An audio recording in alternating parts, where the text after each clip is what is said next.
going to be some massive display upgrades as well as massive camera sensor changes. You can actually reveal all the specs of the 8 Pro. Now, if you're thinking we already know about the 8 as well, the upcoming 8 Pro will actually feature the 6.7-inch QHD Plus LTPO OLED display with 120Hz refresh rate. Now, you're probably thinking that's the same kind of thing we already have on the Pixel 7 Pro. No, that lacks the LTPO technology. Now, depending on the content of the display, this technology enables the display to switch its refresh rate between 1 to 120Hz if it uses the LTPO 2.0 technology. And the lowest refresh rate possible with the LTPO 1.0 technology is actually 10Hz. So what's exactly the benefit out of it? Well, LTPO display will actually maintain the refresh rate at its lowest when viewing a static image, or let's say always on display or something like that. That doesn't have to refresh 120 frames every single second.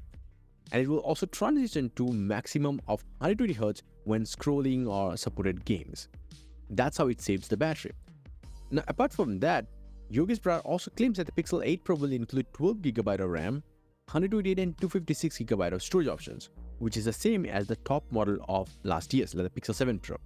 However, we've also seen a live image of the Pixel 8 Pro that reveals a UFS 3.1 128GB variant, while the 256GB model might come with the UFS 4.0 technology because Samsung doesn't make a UFS 4.0 128GB model. Now, that's not only it. The upcoming Google Pixel 8 Pro is also gonna have the Google's Tensor G3 chip plus Titan processor. Now, the CPU, GPU, and NPU section of this chip will actually experience some significant upgrades. This SoC will actually have a different configuration. It also is codenamed Zuma, we have also seen on the prototype. Now, it will have CPU configuration like 1 plus 4 plus 4. And this consists of one Cortex X3 Prime core running at 3 GHz, 4 Cortex A715 performance cores running at 2.45 GHz, and 4 Cortex A510 cores, the efficiency cores running at 2.15 GHz. The Mali G715 GPU from ARM, which will also be featured inside the Tensor G3 chip, will have 10 compute units instead of 7 of the Tensor G2's Mali G710 GPU. As a result, you might also see the ray tracing feature coming to the Google Pixel phone for certain games. Now, with the help of this configuration, the Tensor G3 would also be able to match the performance of the Snapdragon 8 Gen 2 because of the same CPU cores. Although it won't be as powerful as the upcoming Snapdragon 8 Gen 3, which will debut in the Q4 of this year. And talking about the Tensor chip, there is one interesting thing you need to know, but keep it as like a speculation at this point.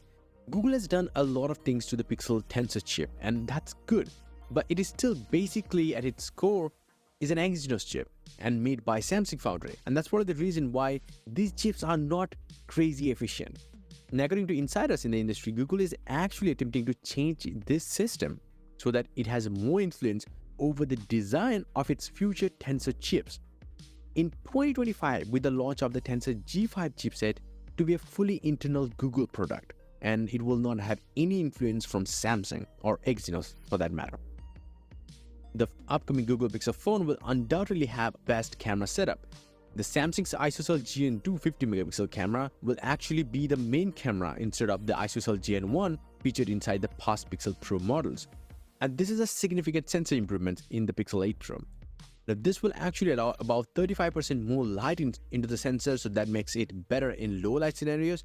Plus, this is one of the biggest camera sensors in the market, and it is the biggest one in the Samsung's whole ISOCELL lineup.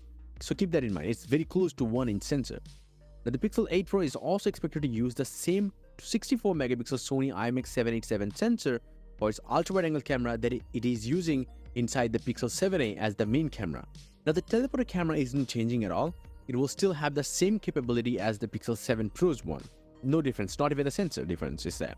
Now, it will also come with some exclusive feature set, but we will slowly get to know more about them in the future. You can subscribe to this channel for that.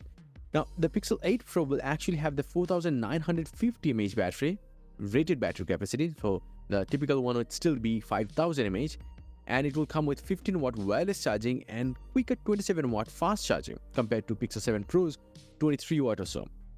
Now, one fascinating sensor coming to the Pixel 8 Pro, a body temperature sensor.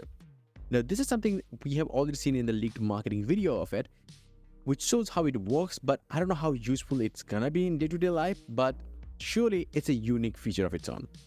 This time, finally, we're gonna see an ultrasonic fingerprint reader for the biometric verification inside the Pixel 8 Pro. So it's a similar technology that Samsung is using inside their Galaxy S23 Ultra. Even if the price of the Pixel 8 will increase by about $50 or so, we are unsure about the cost of the Pixel 8 Pro. We still don't know whether it will be increasing a little bit or it will stay just the same. So yeah, that's probably it. Let me know your thoughts in the comment section below. Are you waiting for the Pixel 8 Pro? And from which phone you are upgrading to it? And yes, if you want, you can get some crazy cool wallpapers up on my website. A link down below. Until the next one.